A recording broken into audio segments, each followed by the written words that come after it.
到 B2 咯喎，咁啊以將 log y 啦就表為 x 嘅線性函數啦，咁然後咧就揾翻呢個線性函數嘅圖像喺水平軸上嘅截距。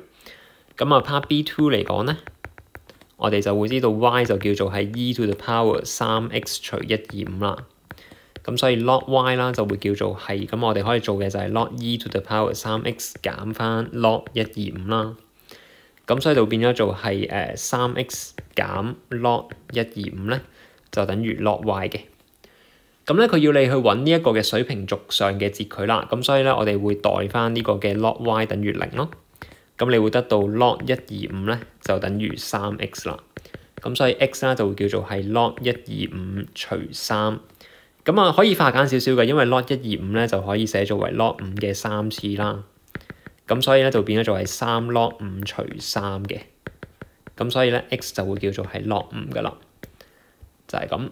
咁你可以答翻 log 5啦，又或者你可以攞個小數點後4個位都得嘅，係啦。咁啊呢個就冇所謂啦。